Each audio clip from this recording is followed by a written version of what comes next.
Dans la série des muscles populaires, voici le grand droit de l'abdomen, communément appelé le six-pack.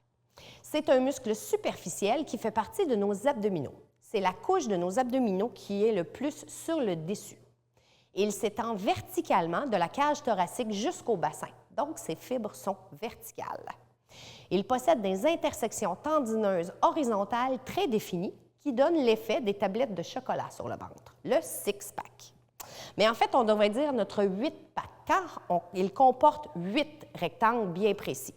C'est juste qu'on en a 2 qui sont cachés un petit peu dans notre bassin. Donc, c'est les 6 autres, en fait, qu'on voit qui sont apparents. Les 2 autres sont cachés un petit peu plus bas, ici, dans notre bassin.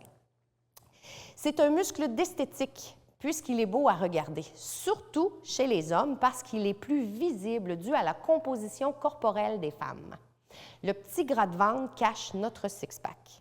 Mais soyez rassurés tout le monde, on a tous un six-pack. C'est juste que des fois, il est un petit peu caché. Notre six-pack est séparé par une ligne blanche qui passe par le centre. Origine et insertion de notre grand droit de l'abdomen. Donc, sur les côtes 5, 6 et 7, appendice xiphoïde du sternum. Ces insertions sur le bassin au niveau du pubis, donc de la symphyse pubienne. Qu'est-ce que ces muscles font? Donc, ils permettent la flexion du tronc. C'est le plus puissant fléchisseur du tronc. Il est aussi un rétroverseur du bassin, donc il permet au bassin de basculer postérieurement. Les muscles qui travaillent en synergie avec les grands droits sont les obliques pour la flexion du tronc et les muscles pelviens pour la bascule du bassin. Les muscles qui travaillent contre les grands droits sont les extenseurs de la colonne, comme les longissimus, l'épineux et l'iliocostal, par exemple. Le grand droit de l'abdomen est un muscle populaire car il est connu de tous, surtout des gens de gym et des gens qui se soucient beaucoup de leur apparence physique. Tout le monde connaît l'importance de faire des abdominaux. Mais attention, le grand droit de l'abdomen est un muscle d'esthétique. Si on le développe trop, il devient trop musclé, il va augmenter la circonférence de la taille. Donc, mesdames qui veulent perdre du ventre, attention de ne pas trop faire travailler votre six-pack parce que ce n'est pas le bon muscle qu'on est en train de faire travailler pour perdre de notre ventre. Plus le grand droit se développe, plus il devient épais, bombé et gonflé.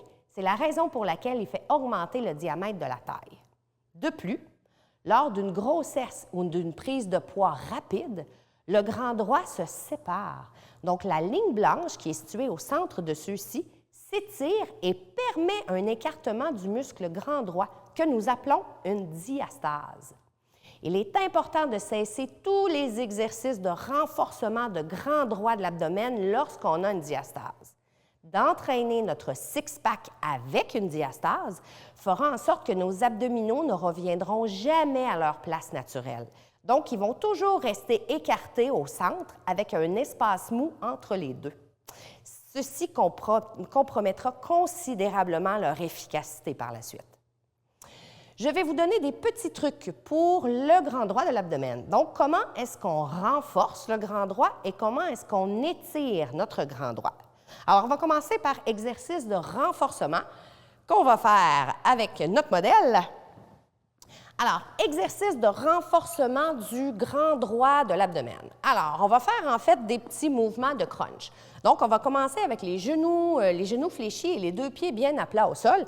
Et là, ce qui va être important, ça va être de placer la courbe neutre ici au niveau du bas du dos. Donc, mon bassin va rester au neutre et là, en utilisant l'expiration pour aller travailler plus fort, ce que je vais vous demander de faire, c'est d'enrouler comme ça ici, mais sans venir écraser ma main. Et on va redescendre. Tu vas en faire encore 1 ou 2 comme ça ici. Donc, l'idée, c'est vraiment d'aller isoler nos abdominaux ici supérieurs en s'assurant que le bassin reste au neutre. Ça marche? Maintenant, comment est-ce qu'on va faire pour aller travailler le bas de nos abdominaux? On va aller faire des petits leg raises. Donc, encore une fois, l'important, ça va être de maintenir la courbe au niveau de mon bas de dos. Je vais venir bien engager ici au niveau de mes abdominaux et à partir d'ici, on va laisser descendre les jambes sans décoller ici ma main du bas du dos et on va remonter. On va en faire juste un dernier comme ça. Donc, s'assurer de maintenir la courbe au niveau de notre bas de dos. Parfait. Quand les jambes bougent, tu peux déposer les jambes par terre. Le grand droit de l'abdomen, comme je vous ai dit, c'est le muscle le plus superficiel. Nous, chez Posture Action, on n'entraîne pas beaucoup le grand droit de l'abdomen. Pourquoi? Ce n'est pas notre stabilisateur. Il est beau à regarder, mais ce n'est vraiment pas lui qu'on cherche à renforcer. Donc, c'est la raison pour laquelle que, à chaque fois que je vais faire travailler le grand droit, comme par exemple dans un exercice de demi-crunch ou de leg raise, comme que je viens de vous présenter, je veux m'assurer que prioritairement, mon muscle transverse est engagé. Donc, c'est pour ça que je ne vais jamais aller faire des mouvements complets.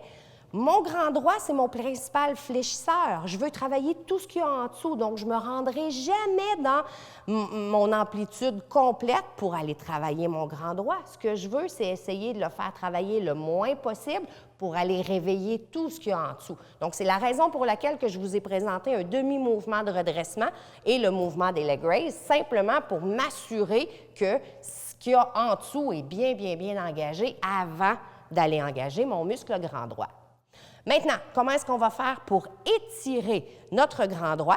Bien, ce qu'on veut faire, vas-y, c'est de venir se placer en extension de la colonne, finalement. Donc, ce que je veux faire, c'est aller créer un allongement au niveau de mes fibres. Mon grand droit s'attache au niveau de mon sternum jusqu'à mon pubis. Donc, de m'en venir comme ça ici dans une position d'extension, bien, je suis en train là, de créer ici un étirement, un allongement au niveau des fibres de mon grand droit.